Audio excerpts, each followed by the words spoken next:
Hey, all, welcome back. All right, this is going to be lecture 13, I believe. No, 11. Yeah.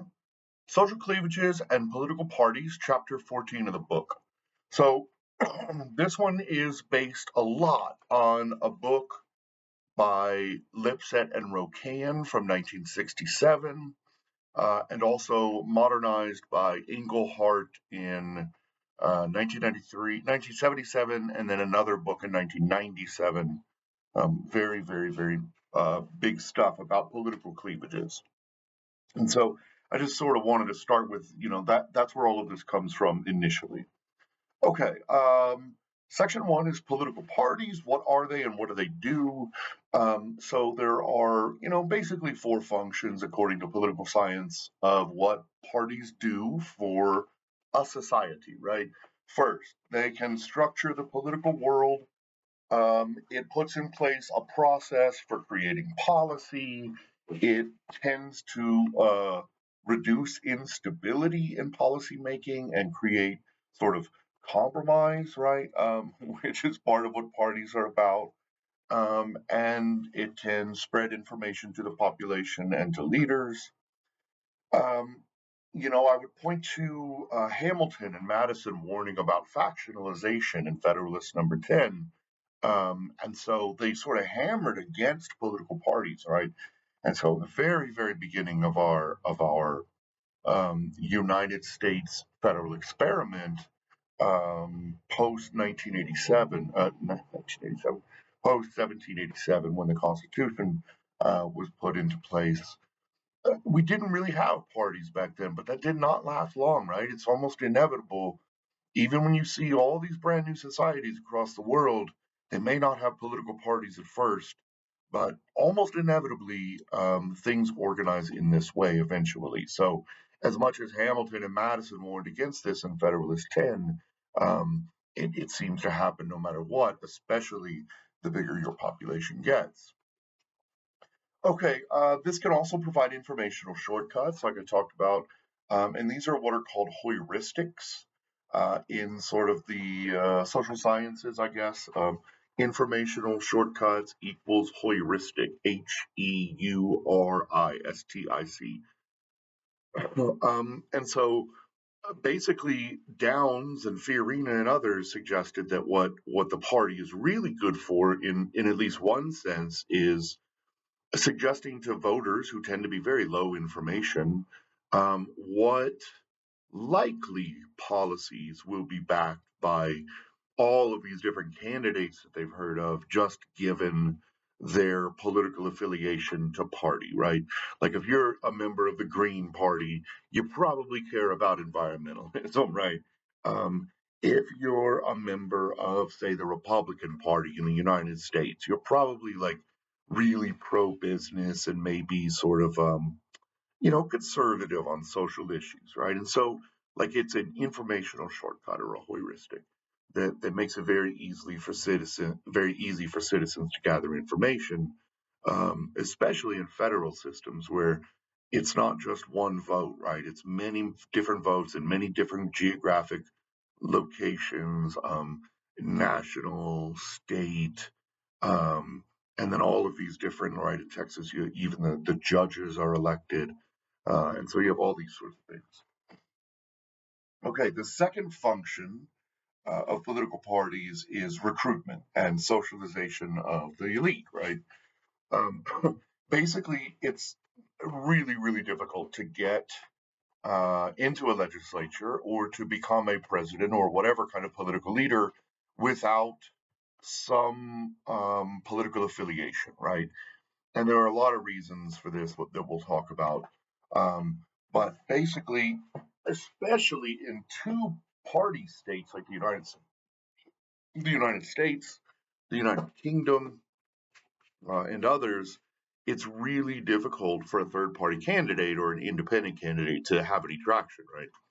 Um, and and in parliamentary democracies, you're never going to get a cabinet position, right, or an important position as an independent candidate.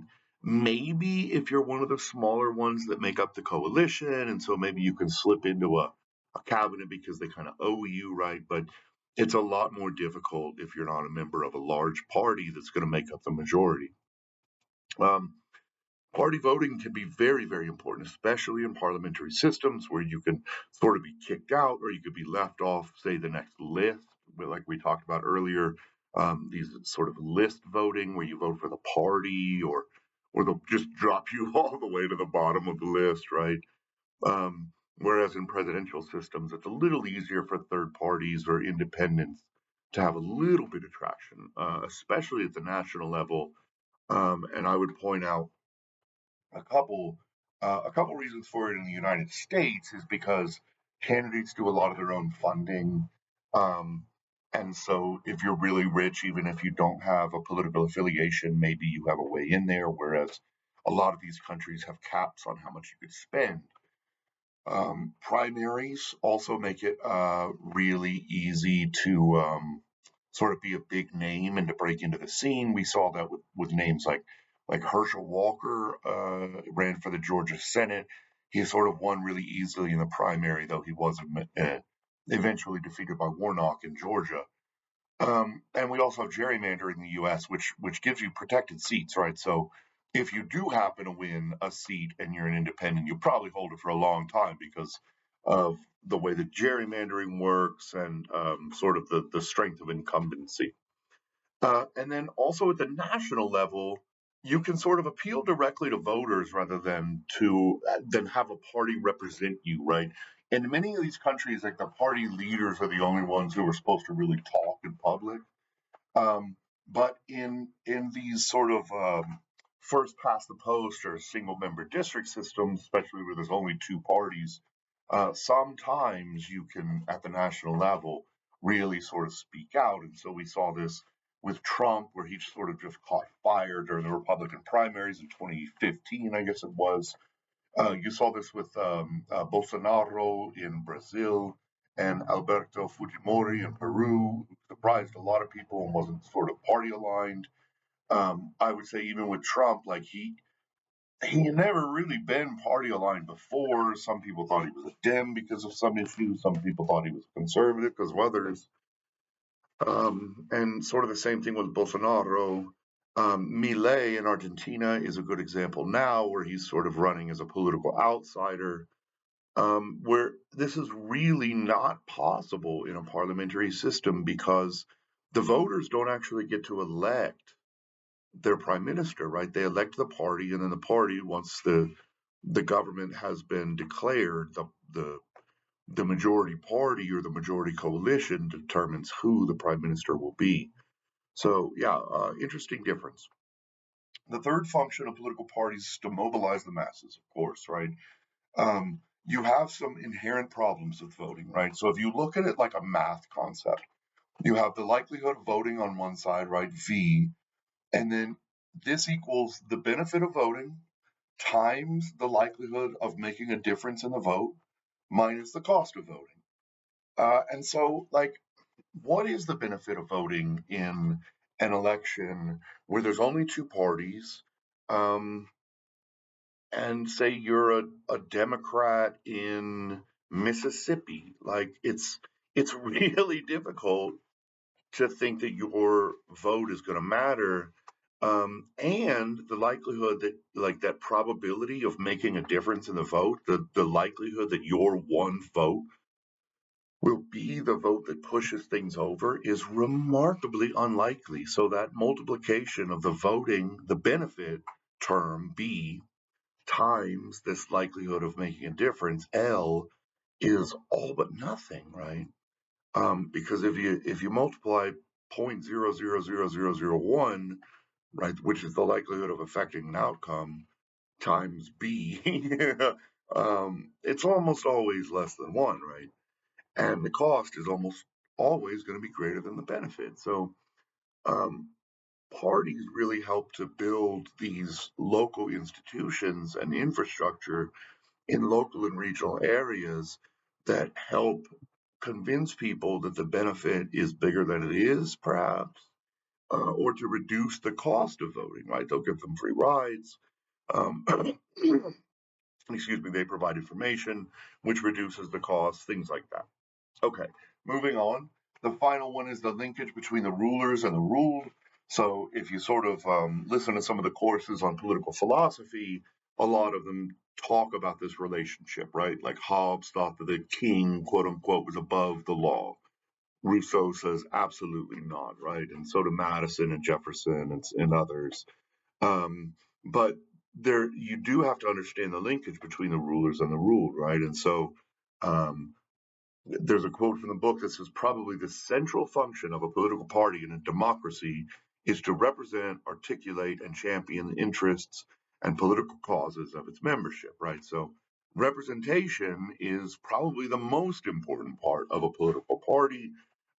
You're supposed to be there to represent your constituency, those who voted for you.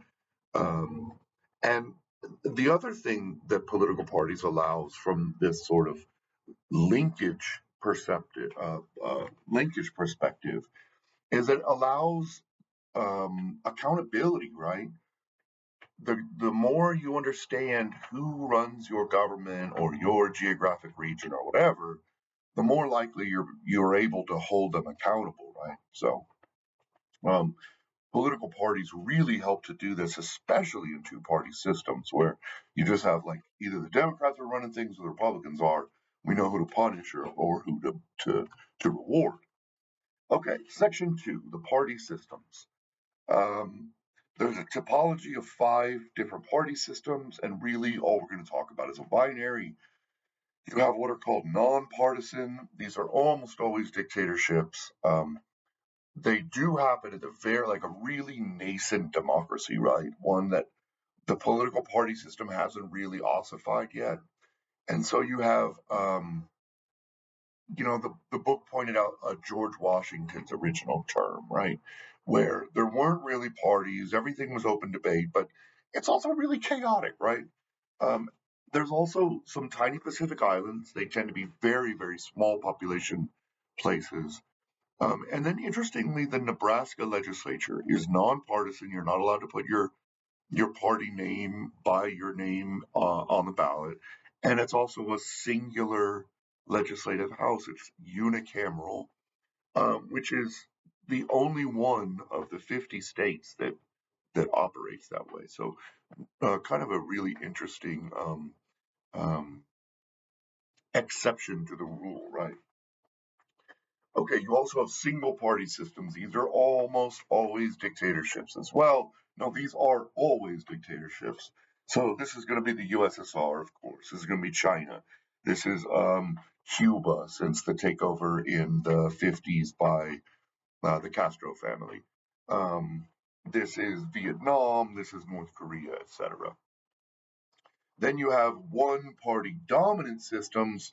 These can sort of go one way or the other. They almost always tend to be dictatorships, but some argue that like Japan under the LDP wasn't actually a dictatorship, or the PRI under in Mexico was not actually a dictatorship, or etc. But or that the ANC in South Africa today is not a dictatorship. These are questions for people to argue about.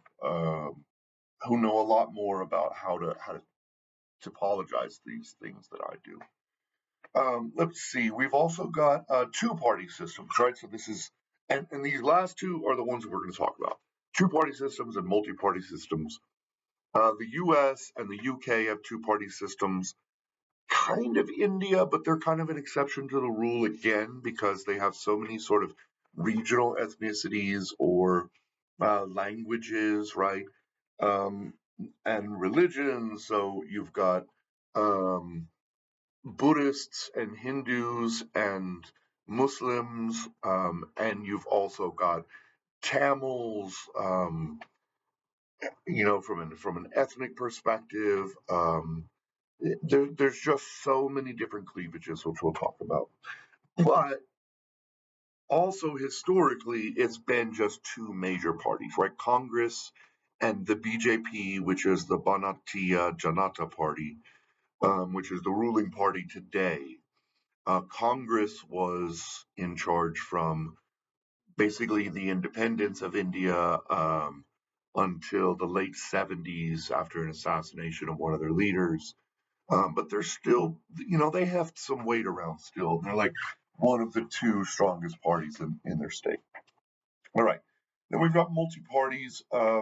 This is going to be France. This is Israel, the Netherlands, Germany. A lot of the European countries run these proportional representation multi-party systems. We should talk about how we count parties. I'm not going to go too much into it, but Laxo and Takapera have probably the most used um, sort of mathematical model for counting a party. It's called the effective number of parties. And basically, the way that they break it down is anything less than three is a two-party system. Anything over three is a multi-party system. You can also run the same thing with the number of legislative parties rather than vote gathering parties, however you want to run it. Anything running into the ones is very concerning, right? So if you look at the list, Barbados, Botswana, Jamaica, Mauritius, and Trinidad and Tobago, I don't really think you want to be in any of those countries. Not a lot of freedoms in those countries, right? But also at the other end of the spectrum, a high number of parties can be really problematic too. It can mean chaos. It can mean instability in your government. And so Belgium is really the only one on the list that you really want to be. But Brazil and Ecuador are also on there. They're middling countries, right? At least they're democracies, but they can be a lot more chaotic and there can be a lot more sort of corruption and that sort of thing in their systems. Okay, section 3. Where do parties come from? There's two main theories on that. I tend to be more of an instrumentalist, but some are primordialists. Primordialism says that there are just these natural cleavages in society that lead to political parties built on those cleavages. And so this would be sort of Lipset and Rocan's arguments that there are either class or religious or ethnic or language or urban rural cleavages that exist in society. And the political parties naturally are built up around these. On the other end of the spectrum are instrumentalists who say that yes, these cleavages do exist, but it's not that political parties just sort of appear out of thin air along these cleavages. It's that political entrepreneurs really see the advantages of maximizing their chances of organization and thereby power by using these cleavages to get people interested. Right? They can use either say religious through the church or through um, parishioners going out and saying vote for this person or whatever.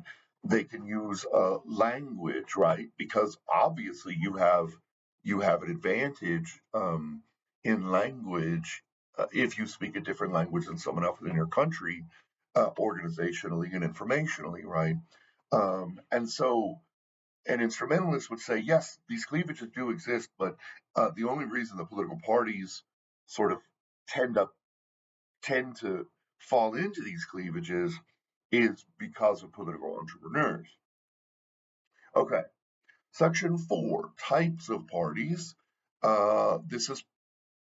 This is where we get into the sort of Lipset and Rocan and the Engelhardt stuff, right?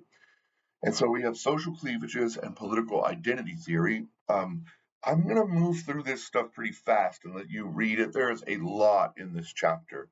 Um, But I do want to hit the highlights, right? So if we're talking about social cleavages, we can talk about urban and rural. We can talk about religious cleavages or what they call confessional cleavages, which I've actually never read before. We have class cleavages, of course, right? That comes from Marx and Engels. We have post-materialism. This is the work of Engelhardt and some of the work of Robert Putnam from Harvard. And so the urban rural, right? A lot of people really see a lot of these as sort of progressive versus traditionalistic, right? So Democrats in America tend to be on the progressive end. Republicans tend to be on the conservative or traditional end. The same with the Tories are on the traditional end, and the left is progressive. So generally we see this as sort of a single line from super, super left, right, communism, anarchism, all the way through to socialism, and then to sort of center left, and then moderate, and then center right, and then very right, and then extreme, like white supremacist Nazi stuff. And so we have this spectrum, right? Okay, and urban tends to be progressive, and rural tends to be traditionalistic. And we do also have some ties to communism, Marx and Engels. And if you want to know more about that, you can go sort of see the videos on the Communist Manifesto from my political philosophy class. The second one is going to be like a religious cleavage, right, or confessional, as they call it in this chapter. So in Ireland and a lot of Europe, you have the Catholic Protestant schism. You also have, in the America, you have a lot of different schisms inside the Protestantism, and you did during the 30 Years' War and during a lot of the later European history with Calvinism and Lutheranism and Methodism and all of these different sects of Christianities who had problems with each other. Okay, and then you have sort of the Christian slash Jewish slash Muslim. Um, this would be the sort of Huntington's clash of civilizations. We see some of this play out in, Syria, Lebanon, Israel, Palestine, right? So some really deep seated stuff. And then if you move further east, I guess, you have in India sort of Hindu versus Muslim, even versus Buddhist. But that's why Pakistan and India were separated, and there's still arguments over Kashmir, and there are still a lot of Muslims in the north of India. Um, there's truly been some devastating things, and now they're both nuclear armed states. So there's some concerning things going on there, right? Uh, you've also got this sort of East versus West, right? Confucianism, Buddhism, etc., Taoism versus uh, sort of the Torah, the Bible, the Quran, right? Um, and then I guess in modern times, you really have the believer versus non-believer, right? Secular versus anti-secular. Um, which is becoming more and more and more pronounced, especially if you look at Europe. America has very high rates of religiosity, but religiosity is tending to die down, at least Christian religiosities in Europe. Now, it is fired up, right, in Polynesia, in South America, in Africa, and other places. And so I'm not saying that Christianity is dying out around the world, but I would say that religion in general tends to become more muted in more modern societies, right? Okay. And then we also get the separation of church and state, under this sort of religion category. And this is one of the reasons that they instituted a separation of church and state in the federal constitution. Most state constitutions don't have this. Um, but they were worried, and if you read some of the Federalist Papers and some of our founders' papers, they were worried that, these states, which were each founded on different Protestant sects or even Catholic, right? If you look at states like Massachusetts, um, they were really worried that there were going to be internal fights between the states, even because one sect would try to push their version of Christianity over other sects. So, really interesting stuff. We also have the class argument, of course. So most of Marx's criticism is based on this, and this is just the proletariats, the ones who sell their labor versus the bourgeoisie, the ones who own or buy the labor, basically, or own the what do they call it? The factors of production, right? Okay, and then Engelhardt introduced post-materialism in 1977. He expanded on it in 1997 and found even more evidence for his theory. And he says that, if you think about Maslow's hierarchy, right, where like food, water, security are at the very bottom of the pyramid, but as you move up the pyramid, you move towards self-expression and individualism and um, these sorts of higher order thinking, right?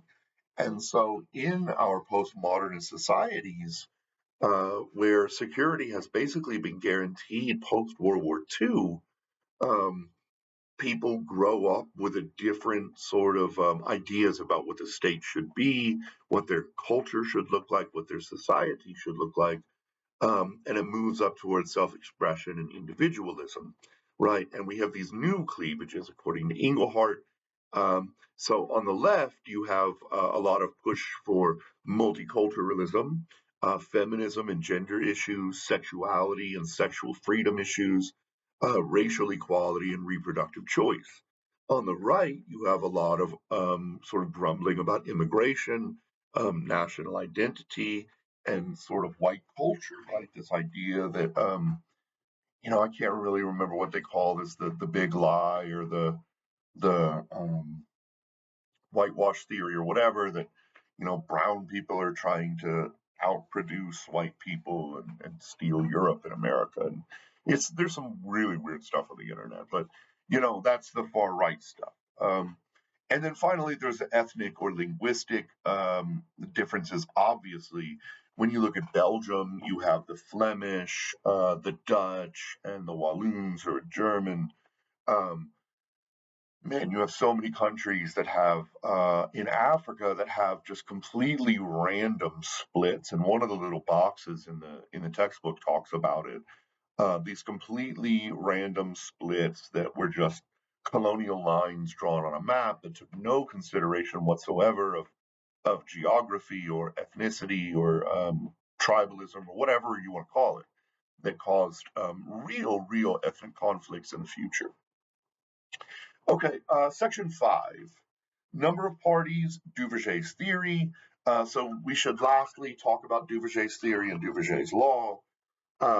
Section A is social cleavages, right? So Duverger theorizes that the number of cleavages in your society will determine the number of possible constituencies that can be mobilized politically, right? So this is mostly that instrumentalist view. And as more cross-cutting cleavages occur, there should be more parties, right? So if you only have sort of rich Protestants and poor Catholics, then you're just going to have one cleavage and two political parties, right? Which can be really problematic. But if you could split them up in different ways, then you get more parties and more likelihood of political movements, of political entrepreneurs using those cross-cutting cleavages to build broad-based parties. Okay.